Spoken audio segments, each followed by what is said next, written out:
ठिकाणी practice set 1.1 मधलं पाचवं एक्झाम्पल बघतो. तर मग या ठिकाणी काय दिलेले आहे 5x + 2y = -3 आणि दुसरे इक्वेशन आहे x - 5y = 4. मग या ठिकाणी दोन्ही सॉरी इथं दोन्ही पण काय आहे प्लस आहे. आता लक्ष द्या आपण इथं काय करू याला अरेंज करून घेऊ 5x + 2y = -3.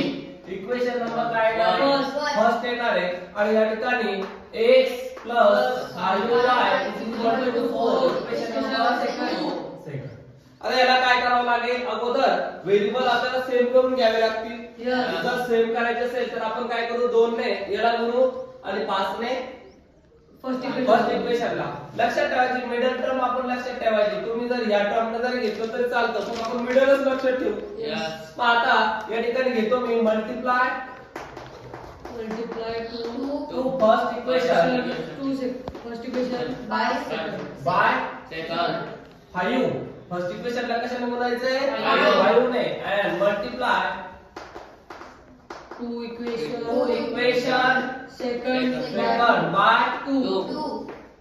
ओके आता बघा याला 5 5 जा 25 किती होतील 25x 5 2 जा 10 10y 5 3 जा 15 माइनस.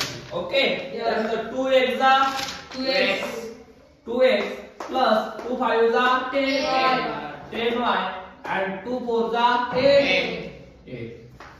आता मी तुम्हाला सांगितलेले जर कधी त्या ठिकाणी दोन्ही साइड सारख्या आल्या तर त्या ठिकाणी सबट्रॅक्शन करायची आहे. मग इथं घेऊ आपण सबट्रॅक्ट इक्वेशन. आता इथं साइन चेंज करून घेऊ. इथं मायनस आणि इथं मायनस. आता काय होणार आहे 25 मधून 2x मायनस केले खाली किती राहील 23x. हे दोन्ही काय होतं गेट कॅन्सल. राहिले का आपल्याकडे मायनस काय होईल प्लस 15 मधून 15 आणि 8 किती होतात 23. पण त्या ठिकाणी मोठ्या संख्येचं साइन त्याला देऊन टाकू आपण -23.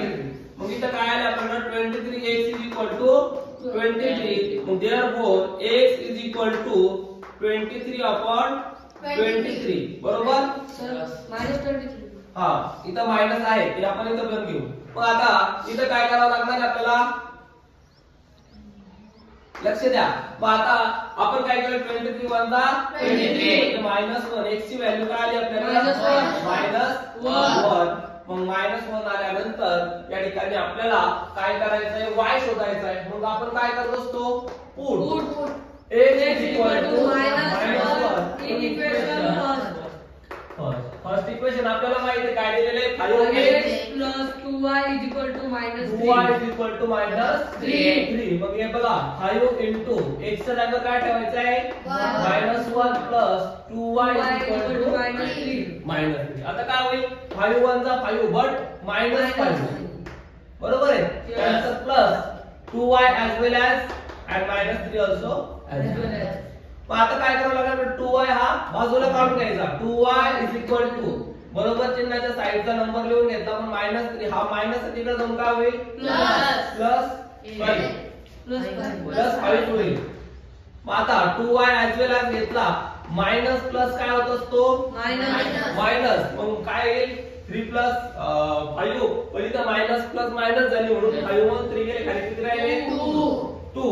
मग या ठिकाणी y = 2/2 2 1 जा 2. इथं काय आला पॉझिटिव्ह 1 म्हणजे x आणि y काय मिळाला आपल्याला -1 and 1. ओके मग इथं आपण लिहू शकतो this is solution of this equation. या पद्धतीने आपण हे गणित सोडवलं. ज्यांना स्क्रीनशॉट घ्यायचा त्यांनी हा स्क्रीनशॉट घेऊन टाकायचा आणि सॉल्व्ह करायचा.